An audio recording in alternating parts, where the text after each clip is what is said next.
राम राम मंडळी, कसा आहे? बरं आहे नव्ह का? तर तुम्ही हा व्हिडिओ बघाच आणि मग मला सांगा. तर आज मी घेऊन आलो आहे एक मराठी चित्रपट जो 6 फेब्रुवारीला प्रदर्शित झाला. मी पिक्चर गेलतो बघायला, पण काय त्या पिक्चरात काय दाखवले ते आता मी तुम्हाला सांगतो. मी जे बघितले ते सांगतोय बरं का. मग तुमच्या मनाला कसा वाटतोय ते तुम्हाला माहीत. ते आता मी सांगतो ते बघा.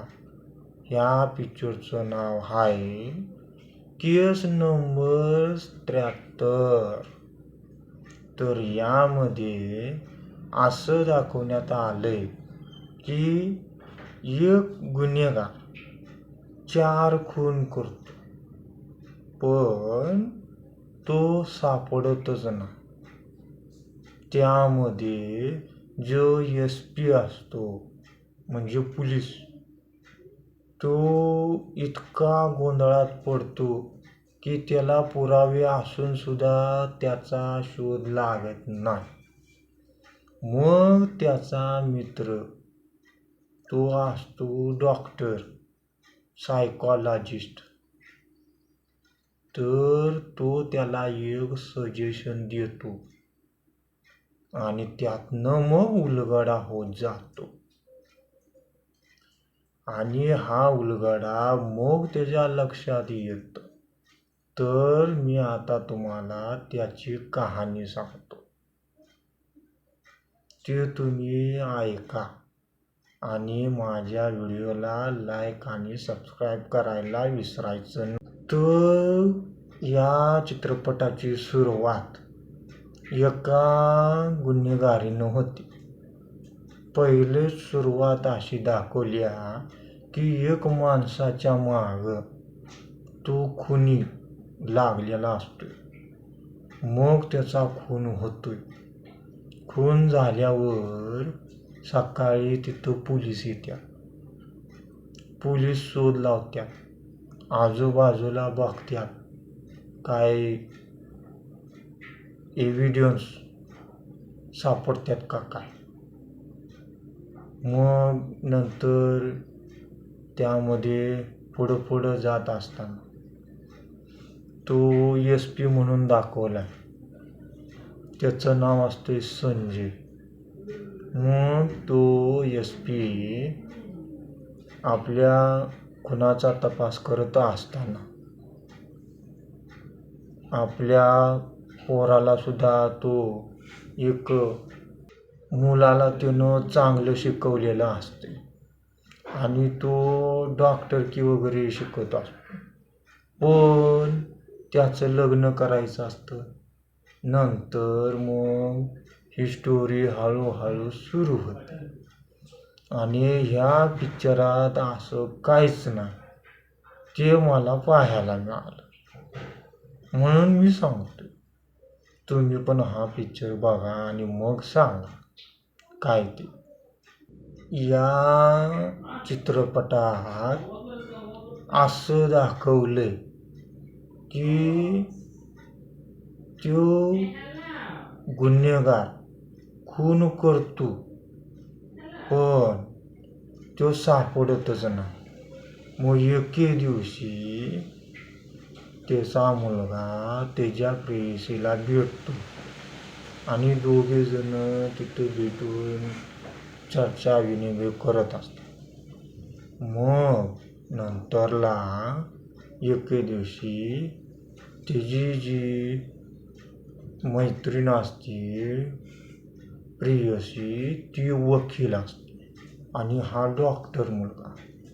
एके रात्री जात असताना तिला घरी सोडताना ते दोघांना तो खुनी दिसतो, पण थोडक्यात तो खुनीला मारणार इतक्यात खुनी तिथून पळून जातो. आणि नंतर तो त्याच्या वडिलाला सांगतो. त्याचा वडील SP असतो.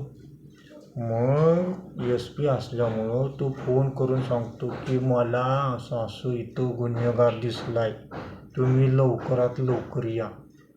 त्याचा वडील तिथं येतात, सगळी शहानिशा करतात, मग जात्यात. मग नंतरला पुढं असं होतं, त्या दोघांचं लग्न जुळतं. लग्न जुळल्यानंतर त्यामध्ये जी तिच्या प्रियकरीची आई जी असते ती एक वृद्धाश्रम चालवत असते.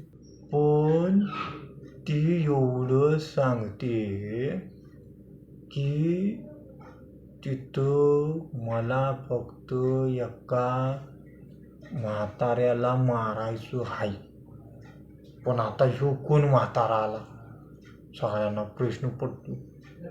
मग ह्यो म्हातारा नक्की कोण, सगळे मनातल्या मनात गुरफटून जातात. त्याच्यानंतर हळूहळू उलगडा होत गेल्यानंतर त्या डॉक्टरलाच बोलवलं जातं. त्या SP चा मित्र तो कबुली द्यायला येतो आणि मग सांगत असतो की माझ्याकडं केस अशी अशी आली होती मनोरुग्णाची.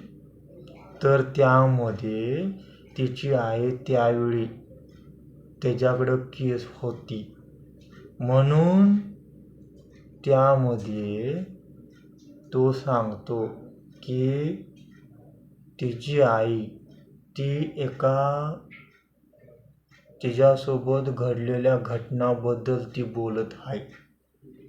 पण ही घटना नक्की काय, तर ती लहानपणी असताना तिच्यासोबत तिच्या घरातील तिचा एक म्हातारा माणूस असतो तिच्या घरामध्ये. तो कायम तिला इथं तिथं टच करत असतो, हात लावत असतो. ते तिला कसं तरी वाटतं लहानपणी बरं का. मग ते मनामध्ये बिंबवत राहतं. एका दृष्टिकोनातून असं या चित्रपटात दाखवले की काही केल्या त्याचा शोध लागत नसतो. मग त्या मुलाचं लग्न ठरतं. त्या दिवशी त्याचा मित्र येतो, तो डॉक्टर असतो, सायकॉलॉजिस्ट SP चा बरं का. मग तो त्या SP च्या पोराच्या लग्नाला येतो. तिथं आल्यानंतर तो जरासा गोंधळलेला दिसतो. तो SP रिटायरमेंटला आलेला असतो. त्यावेळी फोन येतो वरनं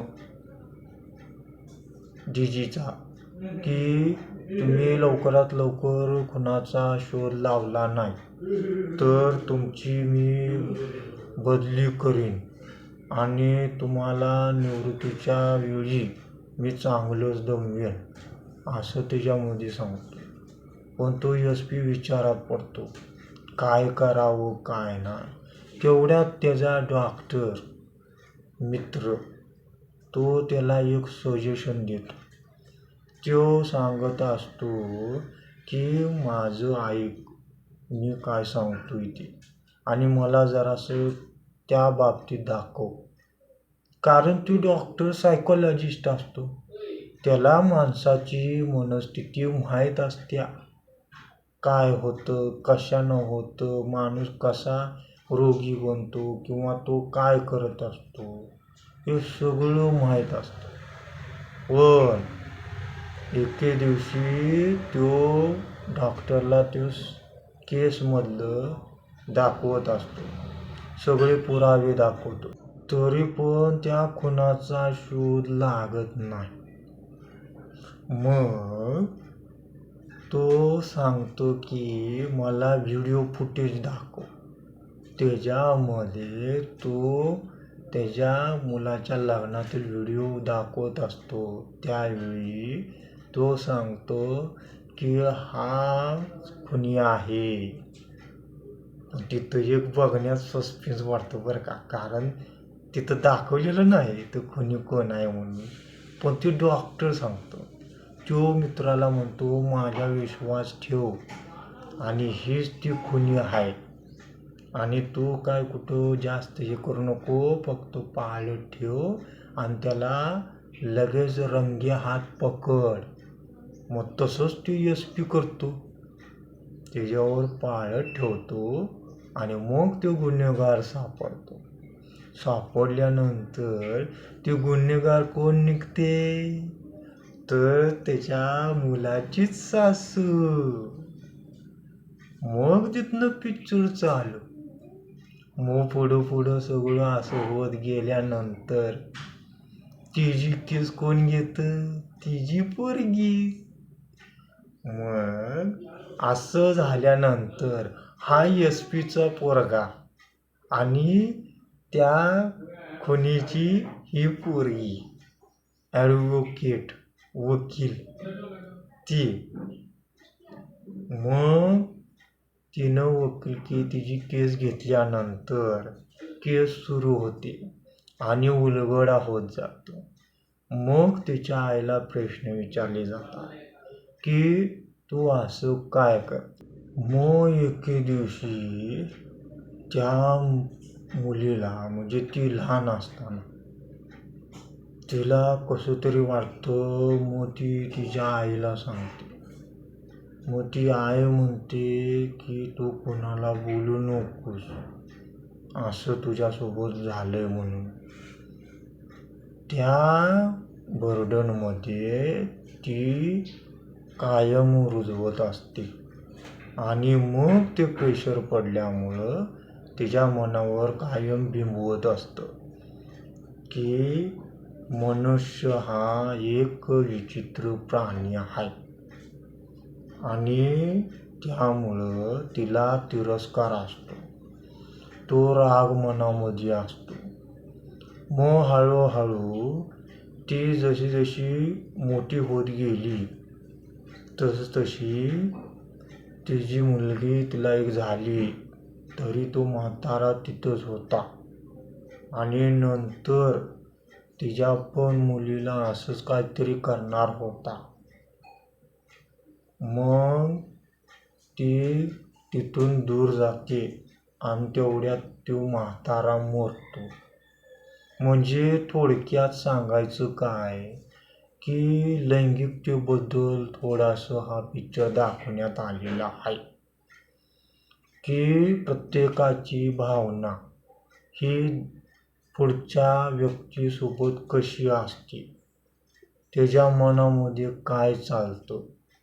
एखाद्या माणसाला स्त्री दिसली की काय त्याच्या मनात चालतं हे त्याच्यामध्ये दाखवण्याचा प्रयत्न केला, पण तो काय व्यवस्थित वाटत नाही.